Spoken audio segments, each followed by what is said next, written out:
Mais 14 secrétaires, faut bien les payer, monsieur. Alors fermez vos bouches, payez et arrêtez de réclamer de la justice. On est en France. Je sais pas si c'est un patron ou si c'est quelqu'un qui est travailleur indépendant. Peu importe, de toute façon, les deux se font rouler de la même manière. Un truc qui m'échappe là, les entrepreneurs, j'ai besoin de votre éclairage. À chaque fois que je déclare à l'URSSAF tous les mois, ils me prennent quelques centimes, voire 1 euro supplémentaire. Donc là, je vous montre, j'ai déclaré 3300 euros, 24,60%, ça fait pas 812 euros, ça fait Donc 811. là, on est, en voyant sa fiche, je me rends compte, c'est une auto-entrepreneur. Donc c'est quelqu'un qui travaille tout seul et qui fait le système, vous savez, le système auto-entrepreneur, c'est très facile pour déclarer et elle est en train de déclarer pour son auto-entreprise. 11,8 euros. Idem ici, ça fait pas ce montant, j'ai déclaré 3300 euros, 24,60%, ça fait pas 812 euros, ça fait 811,8 euros. Idem ici, ça fait pas 73 euros, ça fait 72,6. Et ici, ça fait 6,6 et pas 7 euros.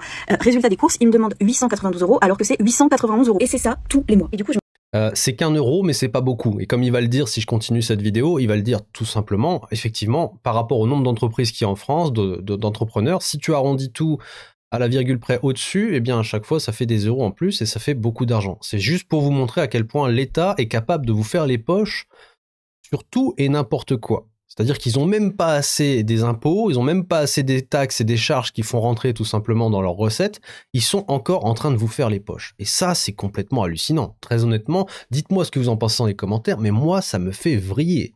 je me dis, En fait, vous avez compris, tous les mois, l'URSSAF arrondit chaque ligne au-dessus, à l'euro supérieur. Tous les mois, l'URSSAF arrondit chaque ligne à l'euro supérieur. C'est la même chose pour les entreprises. Là, c'est auto-entrepreneur, mais c'est la même chose pour les entreprises. À chaque fois, il y a cet arrondi et sur chaque ligne, en fait, l'URSSAF gratte des centimes supplémentaires sur chaque ligne. dinguerie, s'ils font ça vraiment à tout le monde, mais la thune qui se récolte, et genre, où ça part cet argent en fait? Du coup, Parce que vous voyez, elle, ça lui fait 1 euro. Alors on peut dire, ouais, pour 1 euro, on va pas râler. Pour 1 euro, on va pas râler. Il y a combien d'auto-entrepreneurs? Plusieurs millions. Il y a combien de chefs d'entreprise? Plusieurs centaines de milliers, peut-être plusieurs millions. Et donc, multiplié par 1 euro, ça fait des masses d'argent gigantesques qui sont détournées par l'URSSAF. Et vous allez écouter Bien vu, Jérém. Oui, effectivement, ils savent faire des pourcentages avec des virgules. Oui, mais d'ailleurs, il va le dire après, hein, il me semble bien. l'excuse que se donne l'URSSAF. du coup, je les ai appelés. Je leur ai demandé, voilà, pourquoi je paye quelques centimes en plus tous les mois. Vous savez ce qu'ils m'ont répondu? Notre logiciel ne prend pas les décimales, du coup, on met le montant supérieur sans virgule. Mais pas. Donc là, on est devant une boîte qui est en monopole. On est devant une boîte qui est en monopole complet. Complet. Ils sont pas foutus d'avoir un logiciel qui prend les décimales. Vous allez chez n'importe quel commerçant de France. Chez n'importe quel commerçant de France, le logiciel prend les décimales. Et là, l'URSSAF, qui est en monopole, qui gère des millions de comptes, est incapable de prendre les décimales. Ces gens se foutent de nous. L'URSSAF, qui collecte des milliards d'euros, n'a pas trouvé le montant nécessaire pour avoir un logiciel qui prend les décimales. J'y crois pas une seconde. J'y crois pas une seconde. Je crois à deux choses. Un, on en a rien à foutre, on est en monopole. On fait ce qu'on veut, petit con. On n'est pas là pour te rendre un service, on est là pour piquer ton fric. On est en monopole. Qu'est-ce que tu vas faire? T'es obligé de payer. Qu'est-ce que tu vas faire? T'es obligé de payer. Ça, c'est la raison numéro 1. C'est on n'en a rien à battre. Comme tous les services publics en monopole. Comme les grévistes de la SNCF. Comme tous les services publics en monopole. On n'en a rien à battre. On est en monopole, tu vas faire quoi? Et c'est le gros problème du monopole. Et c'est pour ça que vous avez des services publics aussi inefficaces. On n'en a rien à battre, tu vas faire quoi? Et le problème, c'est qu'on a des services publics qui sont inefficaces, mais en plus, on n'a pas le consentement à cet impôt. C'est-à-dire qu'on est obligé de payer, quelle que soit l'activité que l'on fait, quel que soit le service ou le produit que l'on vend, que l'on propose, on n'a pas le choix. On est taxé dans tous les sens, et en plus de ça, on se fait racketter en faisant des arrondis à la hausse, quoi. C'est dégueulasse. Franchement, on est dans un truc de ouf. Alex Mazkenzi, alors excuse-moi, hein, j'ai du mal avec les pseudos. Mon salaire est de 2000 € par mois. Entre mes prélèvements salariales plus les prélèvements patronales, on me retire 2000 € par mois.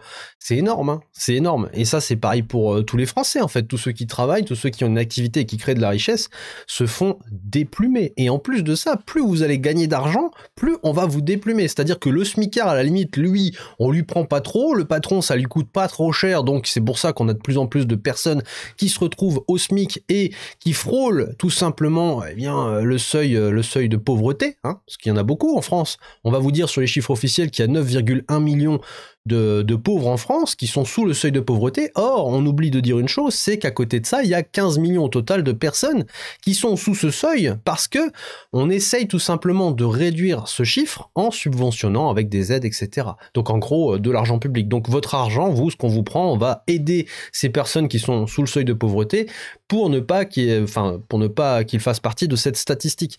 et pour en fait faire circuler l'argent, la TVA, etc. Bref, c'est compliqué parce que votre argent, on vous le prend pour le donner aux autres, alors que si on permettait aux gens tout simplement d'entreprendre, de créer de la richesse et d'éviter d'avoir des boulets aux pieds, des freins, comme on pourrait dire, eh bien on aurait tout simplement une population qui serait beaucoup plus riche. Parce que si vous, demain, vous pouvez entreprendre et vous pouvez vous enrichir parce que vous avez une activité qui est florissante, parce que vous pouvez développer votre activité, parce que vous pouvez utiliser votre levier pour faire grossir cette entreprise, eh bien, normalement, vous êtes riche. D'accord? Et puis les gens que vous embauchez, vous pouvez bien les payer, etc. Or là, tout est fait pour éviter que les gens s'enrichissent. Tout est fait pour que le système appauvrisse notre économie, notre industrie, nos PME, enfin tout le monde en fait. Il n'y a pas de personnes, à part les très riches, qui, elles, voilà, peuvent s'extirper de tout ça. Il n'y a pas beaucoup de personnes qui peuvent éviter d'être surimposées, surtaxées, faire des montages fiscaux. Voilà, c'est pas possible. Pas pour tout le monde, en tout cas. Et puis, bah, comme il le dit, ils en ont rien à faire, ils ont le monopole, et s'ils veulent vous faire les poches, ils vous les feront, et vous n'avez rien à dire. Vous n'avez rien à dire. Ça, c'est la première chose. Et la deuxième chose, c'est, ça nous fait du fric en plus.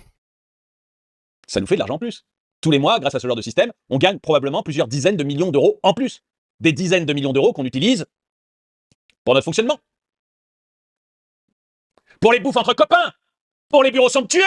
Attendez, si je refais pas mon bureau tous les ans, je suis pas digne d'être directeur de l'URSSAF. Et puis j'embauche à tour de bras. Mes 14 secrétaires, faut bien les payer, monsieur. Alors fermez vos bouches, payez et arrêtez de réclamer de la justice. On est en France. On est dans le pays de la bureaucratie. Pas de la démocratie. Arrêtez de déconner. Pardon. Je sais pas ce que vous pensez de ce qu'il vient de dire, mais effectivement, la démocratie, alors ça c'est d'autres sujets, hein, c'est pas le sujet de cette vidéo, donc je vais pas m'étaler là-dessus, mais pour moi on n'est plus en démocratie, on est dans un état autoritaire qui fait des prélèvements autoritaires, qui va te faire des normes et des lois autoritaires et qui finalement va t'enlever tes droits et tes libertés. Mais ça c'est le sujet d'une autre vidéo, donc si ça vous intéresse, n'hésitez pas à vous abonner, on en parlera évidemment. Tony B qui dit c'est une dictate, effectivement.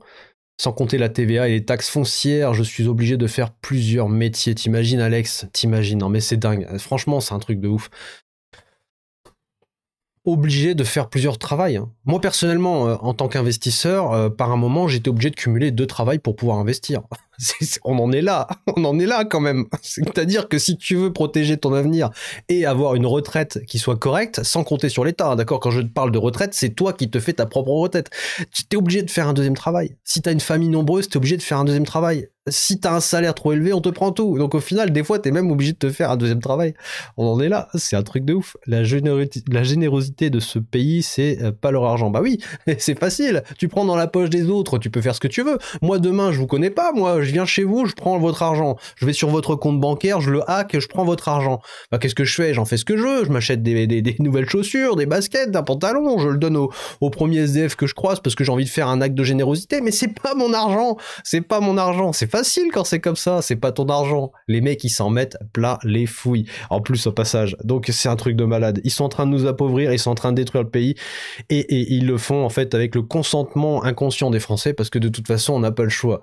Et ça fait flipper. On va pas regarder plus cette vidéo. Je vous invite à aller la voir. C'est URSSAF, l'arnaque à l'arrondi révélé. C'est DME en direct qui partage cette vidéo.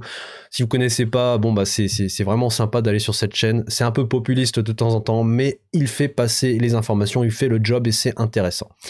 Alors, regardons la suite de mon programme.